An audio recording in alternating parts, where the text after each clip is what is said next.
Hi, beautiful people. My name is Maria, and I wanted to make a video today. And I've been hesitant to make this video. And I actually asked my mom if it was okay for me to do this. And she said yes, it was. And so that's why I'm doing it. Or one of the reasons. So basically, I asked my mom if it was okay for me to talk about my experiences, my childhood experiences with my mom, growing up with my mom, and what it was like to have a mom with schizophrenia. So, yeah. So, let's see. So, I guess I'll start. There's so much to talk about, so much that has happened over the years. So, I'm going to try to make this kind of shorter video. If I need to talk more about it, I guess I'll split up the videos. But so let's see. So when my mom started developing, having hallucinations, because schizophrenia, a person who has schizophrenia experiences hallucinations. So auditory hallucinations, so hearing things that aren't there, hearing voices that are not there, and also visual hallucinations, seeing things that aren't there, seeing people that are not there, and just like a lot of fear, a lot of paranoia, like feeling like everyone's out to get her, feeling like she would say at times that the government was out to get her, that there was people out there trying to get to her and trying to hurt her. So things like that. And so, yeah, when I was about 9, we moved into this house. My dad and mom bought this big house, like a 3-bedroom house, but bigger than what we were used to. And so there was my older brother, my younger sister, and me. And it was around so it was shortly after we moved into the house. So probably around when I was 10 is when my mom started to experience her hallucinations.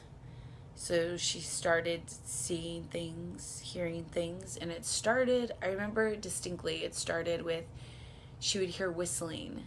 She would hear like guys whistling, or she thought it was like somebody whistling, and at night. And yeah, it was really scary, by the way, because for one thing, I was little. I was only about 10 years old. And I had no idea that mental illnesses existed. My parents didn't really know about mental illnesses either. So when my mom started hallucinating and everything, they thought that somebody was doing like some weird witchcraft voodoo kind of stuff on her. Yeah, talk about really freaking scary. And so I remember we would pray all the time. Yeah, all of us would pray like all the time, like every day when it first started happening. And then,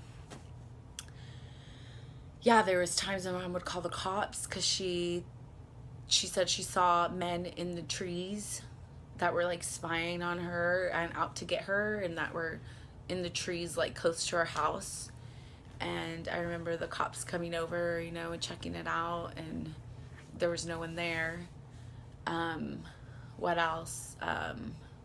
My mom would at times like walk around the neighborhood, and this is when it got progressively worse, because at first it wasn't too bad. There were some hallucinations, but as time went on, my mom started increasingly having more hallucinations.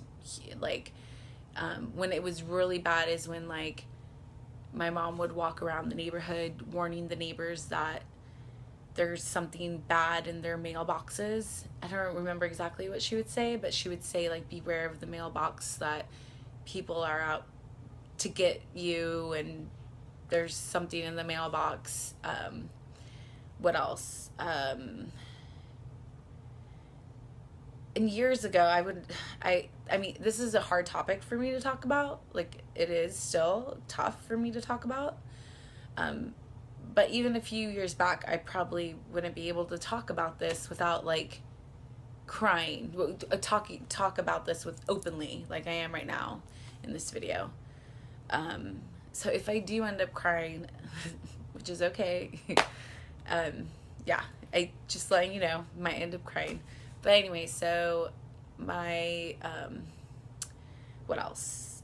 Yeah, as she progressively, at her worst, the hallucinations at the worst that she had the hallucinations was she'd be washing the dishes and she'd be talking to somebody that, well, she would be having a hallucination that there was someone there that she was talking to, but there was no one there.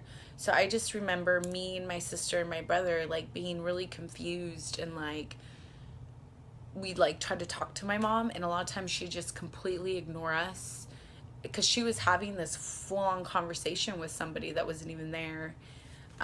There was times that my mom would cry, like bawl. There was times that my mom would laugh hysterically, and it was she was like having conversations with her hallucinations, like whoever she saw or heard, she was like talking to them. And that was, yeah, that was really scary, really sad. Yeah. So for the longest time, like I said, we didn't know what a mental illness was. I had no idea. My mom had schizophrenia.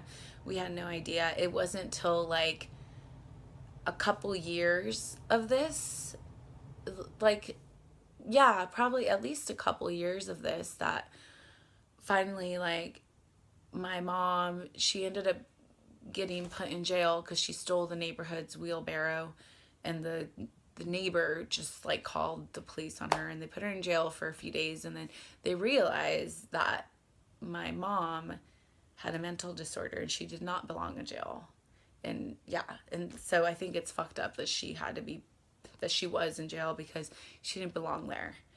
And so what was I gonna say? This video is already like at 8 minutes. Okay, so yeah, I wasn't till like, I think I was around 12, that, so a couple years later, that a doctor or psychiatrist, something, you know what, and I'm trying to remember, I don't know exactly if he was a doctor or not, but I remember this old man, this guy, sat my dad, me, my brother, and my sister down, and told us that my mom had schizophrenia.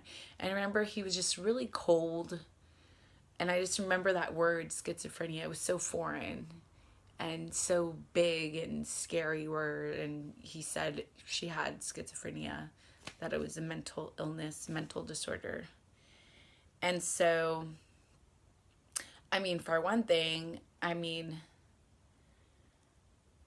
I guess in a sense it's like, whew, relief. It wasn't any weird witchcraft voodoo stuff going on, right? But then at the same time, it's like, wow, this is a whole different challenge, different hardship. And yeah, so I am gonna finish this video here, but I'm gonna make a second part right now. All right, okay. I look forward to you listening some more on this. All right, and I hope you just have lots of compassion for people that have mental disorders. All right, so I'm gonna make the second part right now. All right, thank you.